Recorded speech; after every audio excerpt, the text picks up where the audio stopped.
everyone. Here at the AI Networking Summit. So we're recording a few Built for Trust podcasts. I'm about to be joined with Jeff Gray, who is the CEO over at Gluware.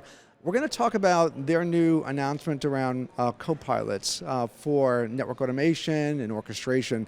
What's really interesting about this, as you kind of listen in, we're going to zero in on the whole simplification of infrastructure and how to build a trusted infrastructure as well. So its simplification really leads towards trusted infrastructure. And a lot of that has to do with tying in compliance and governance along with configuration and change management. So, and to be able to do that with AI tools. So, so listen up, it's a really great discussion. Jeff, welcome. I am so psyched to have you here on the Built for Trust podcast. Thank you, Nick. Thank you. We're absolutely pumped to be here, so just great. Yeah. Great. Yeah, I'm excited about it. You know, it's like at the AI Networking Summit, you know, now, which used to be called ONUG, you know, so happy to have you part of the inaugural AI Networking Summit. Well, I actually did not know you changed the name, but I'm honored to be here as the name changed. You know, we were here from day one. You let us in, remember? I do remember, yeah. You know, with Ernest Leffner at Fidelity, you know, that first one, we actually closed the door where the vendor stayed on one side and the user stayed on the other. Well, what my takeaway from that was it was a very clear reminder of who's in charge, and we had to respond to you guys. Okay, and I thought that was very, very healthy, and that was, believe it or not, for us, this is our 22nd ONUG. And how time flies, huh, That Nick? is like amazing. You've been like a great partner. You know, I'm sure like, you know, it's been a very mutual beneficial relationship. You wouldn't be here for 22 times if it wasn't. So I'm really happy that it's really worked out, you know, for both parties, you know, and that we're able to change the industry. You're able to grow your business, you know, be able to message, you know, here as well. So thank you so much, Jeff, and your team for being a big part of the community and really helping lead the community as well. Well, I would say that you're welcome. However, the thanks is much more directed to you and the community because ONUG really did help us be put on the map. And you know, software-defined networking back in the day on the very first ONUG was really data center focused. Yeah. Do you remember when I begged to come in and said, "Hey, we're working on software-defined WAN"? Yeah. I said, "No, that's not software-defined networking. It's got to be data center." And you guys thought about it. And you said, you know what? We have an extra spot for you, and let's go see if we can make SD-WAN a thing. Yeah. And you know, it's not only just that, because that was actually groundbreaking at the time, and we did bring the very first commercial deployment of SD-WAN in the market, and so that was actually a milestone that we got to be very, very proud about. And the industry listened, and SD-WAN turned into a whole large market, right? Yeah. Now, I would say what's been even more critical. Every 6 months getting together, working with the ONUG board as we've continued to evolve and move from just SD-WAN from day one when we used to be called Glue Networks to really, you know, broad intelligent network automation orchestration. And then here, even launching Gluware.ai, our line of copilots, and actually injecting artificial intelligence to be able to take intelligent actions, not just interrogating the network, but actually being able to take action based upon natural language and prompts.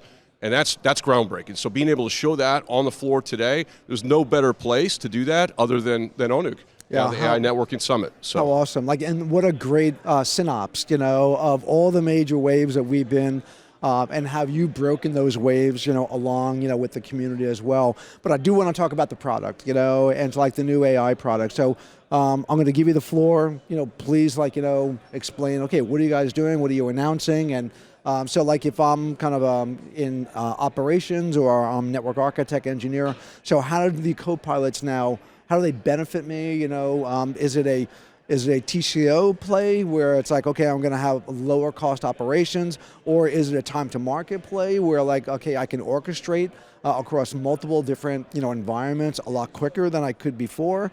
You know, is it some additional functionality now that my infrastructure gets because of AI? So, you know. You just did the pitch. I did. Yeah, perfect. All of the above. Okay, we're done. So we're done.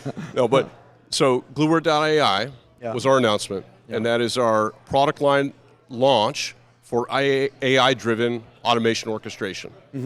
And so what we showed at the show yesterday was our Copilot for network operators.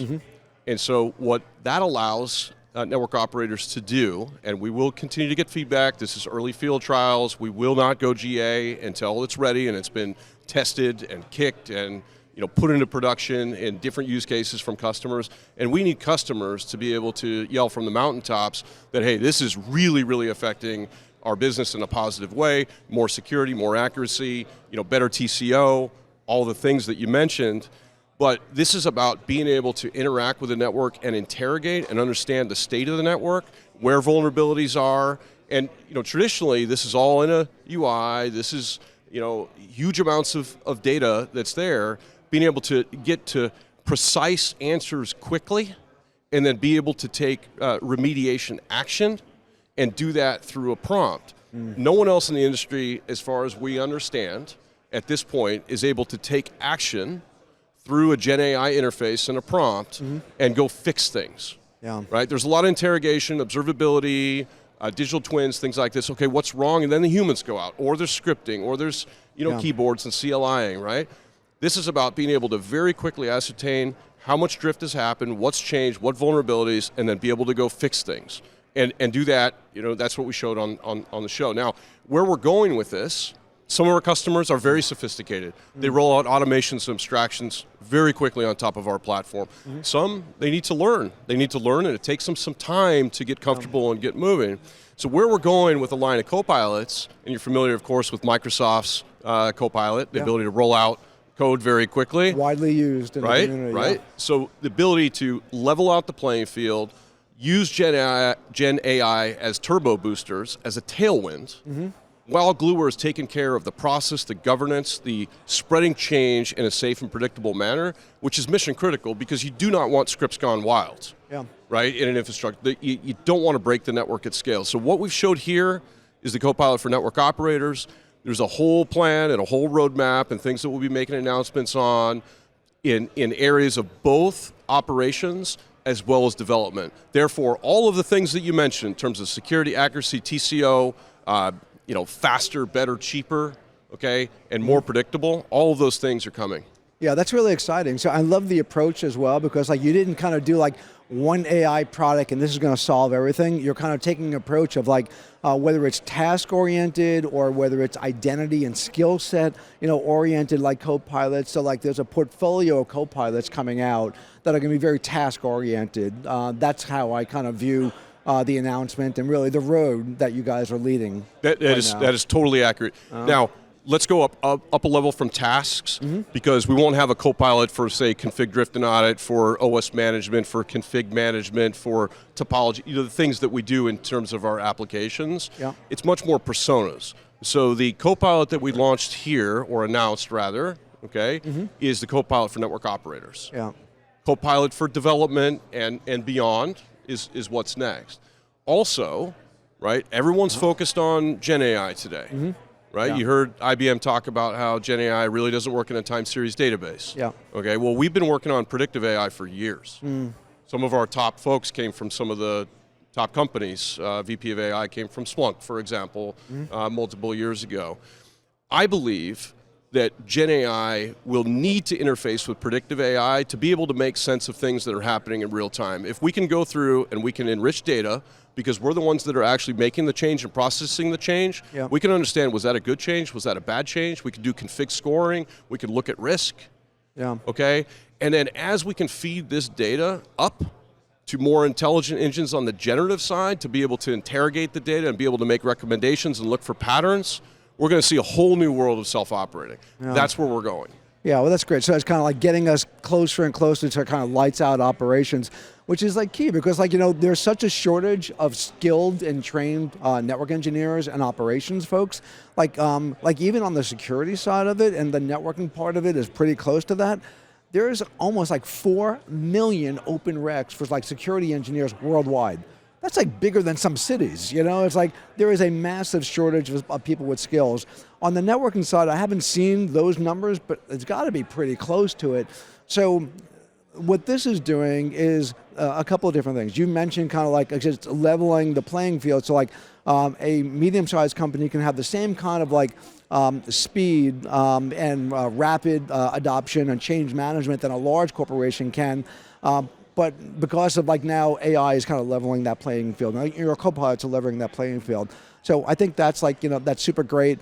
But the other key thing too is that if it can take like a more junior engineer or operations engineer, and then all of a sudden give them, these tools where they can now be operating at like a much higher level, without having to go all that training and all that time that it takes, that's another big, huge win. So the productivity of the operations organization, or the efficacy of the operations organization, should actually spike and should actually increase if the outcome of these new tools are what they're being promised. And you guys have been at it for a long time, so it's like I'm not challenging like the promise, but I think that's a wonderful contribution, to the industry. And the reason why we called it Copilot was because it needs to be an assistant. Right. Lights out would be the panacea in the future. Yep. It's going to be a long time. Mm-hmm.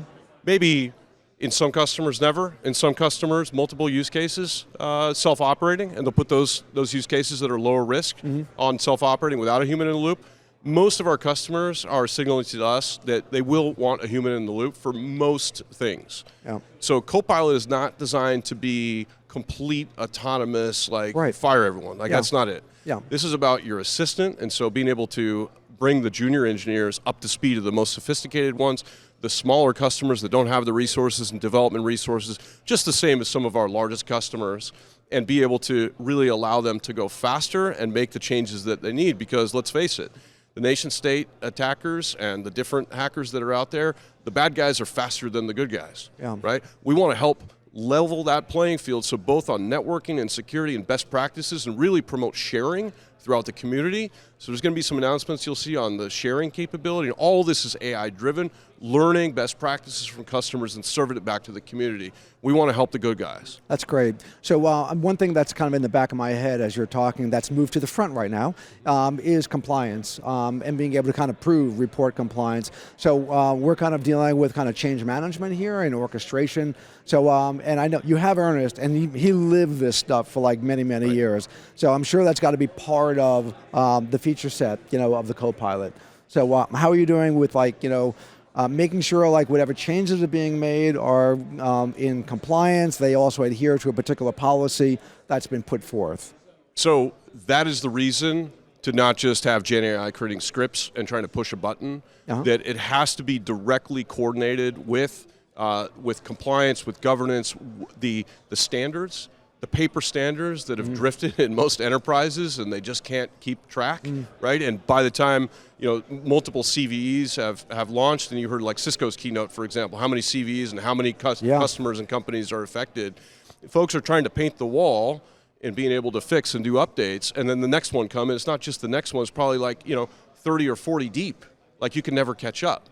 Yeah. And so if there's a way that being able to see the CVs and the vulnerabilities and very quickly go out and remediate with confidence in a safe and predictable manner, okay, that's the key. Now, that exists today. That's our core product. Yeah. What AI is doing is allowing network operators to go in and interrogate faster, okay, be able to get right to the root of the problem. What we showed yesterday and at the show is in terms of which sites are affected by these vulnerabilities.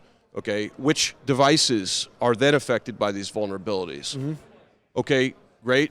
Send a change ticket up to ServiceNow, be able to get it approved, and then, hey, Gluware, through a natural language prompt, go update the operating systems and tell me when it's done, and close the ticket automatically, and that's what we showed. Yeah. So that's a real world example, and that's not a fake mock-up or anything. That's actually Gen AI interacting, where we train and fine-tune a model based upon Gluware data that Gluware goes out and is able to bring in, interface with Gen AI, and Gen AI is able to affect change through an API call to Gluware, and Gluware goes and fixes it. Yeah. So. Okay, that's a great closed loop kind of system that you have there. I love that Copilot is assisted kind of mode, in assist mode, because there is a period of trust that needs to be created, with these models, and I think that enables that trust to get or time for that trust to actually develop until we kind of actually go into kind of a full automation mode, which is probably going to happen a lot quicker than we think, but I think it's good to set the expectation hey, this is going to take some time. I agree, and what I would say is that we have human determined self-operating today. Okay, so if there's a policy in place and then Gluware is able to detect a drift, which it does daily, or if there's a drift that happens, sends a syslog message, Gluware can immediately bring that back into compliance. These are the types of use cases that customers already today are going to human-determined self-operating. Yeah. Okay, system-determined self-operating, that's next level. That will not happen with Gen AI.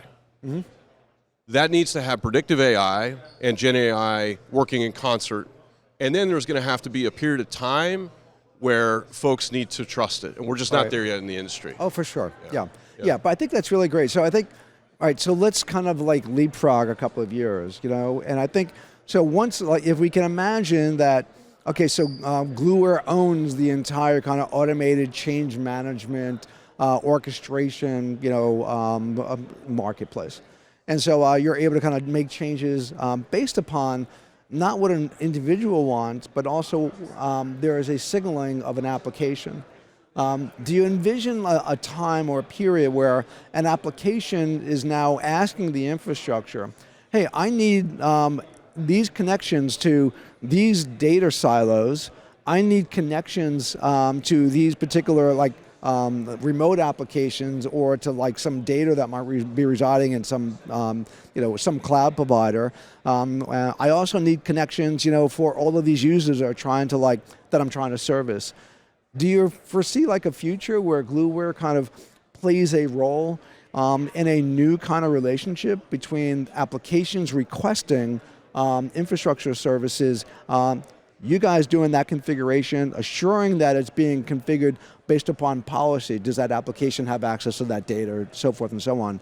And then making that happen, and then doing this in real time, and just an amazingly different dynamic that we have right now in the industry. So that is the future, and it has to be the future. And Gluware needs to be able to glue all that together, right? Pun intended. I mean, that's the name of the company. Yeah. And in a single vendor world, it'd be much easier. Yeah.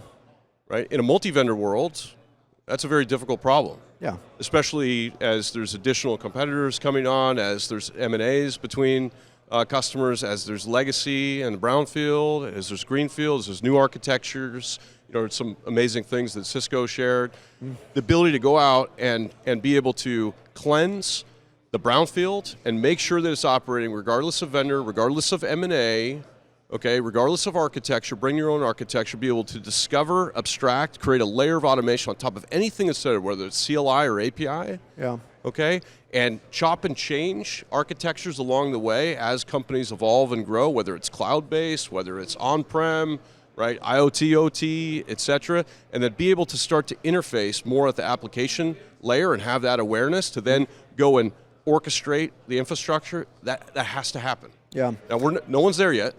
No one's there yet, but that is absolutely where we're going. Well, we're talking roadmaps and we're talking futures, and I think if there's any company that has been agnostic to the underlay infrastructure, has been Gluware. So you can imagine what will happen is that even like from Tom's talk, you know, yesterday, you can just imagine there's going to be AIs for various different companies' infrastructures, and those AIs won't talk to each other. They'll be kind of single vendor kind of AIs, and so they'll need to either be a way to federate information between the AIs, or there's some over controller, and you guys could play either one of those roles in the industry as that evolves. And so we were built from the ground up to be able to do that, and the way that I look at some of, call it the kernel level AIs, if you will, that are coming out, is it's the next gen of infrastructure. And these vendors are going the right direction. That is absolutely accurate in my view. And there's got to be more intelligence at a higher layer as well to be able to make sure that all of these different vendors are working in concert together, okay? Unless one vendor just wins it all. And, you know, I mean, I don't see that. Could happen, but like, you know, it's a pretty, this industry, it's still driven by humans, and we like choice and we like options. and I would take one step further, okay? It's not just about vendor AI models. Every one of our customers is working on building an LLM in their own model to figure out their own data. What we talked about on the podcast, I mean, we had to go through house cleaning, we had to clean our garage, we had to flatten our data model, we had to do some things, and we were actually built for AI ML Okay, we weren't exactly built for Gen AI, so we had to do a couple tweaks. That's what we've been doing over the last 9 months, ever since I said go, after Microsoft indemnified users Copilot, and then everyone kind of got more comfortable because everyone was on a moratorium to use Gen AI because of IP issues, right? And copyright issues and things like that. This has become very accepted. And data privacy issues. We talk about that in a moment. So think about this. The future that we see is not only interfacing down to vendors, okay, or across vendors to be able to make sure they're operating in concert, but also with customer models. Do prompt engineering, like, hey, this customer model is responsible for X, Y, and Z. Good point. We're responsible for A, B, and C. We're the take action company. Yeah. They're going to have their own data. They're not going to want to share all that with us. Yeah. And so we're working on all this with our customers right now because no one's figured this out, Nick. Yeah. This is like this is a brave new world. Yeah. Right? Well, we But it's went happening. from multi-cloud to multi-AI. Yeah, 100%. Multi. I mean, down in infrastructure, everyone. I mean, it's so. I would say that the need for a multi-vendor, multi-AI, multi-domain orchestration, independent layer of software has never been more important in the future. Yeah, awesome. Well, I think that's a great place to stop because I think that was a really good vision of the future. And it's great that you're on that journey, as well. Jeff, congratulations to you and the team. Great introduction. Look forward to all the new Copilots that come out, over the next couple of years. Thank you very much, Nick. Thank you very much. Looking forward to the future. Yeah. All right. Awesome. All right.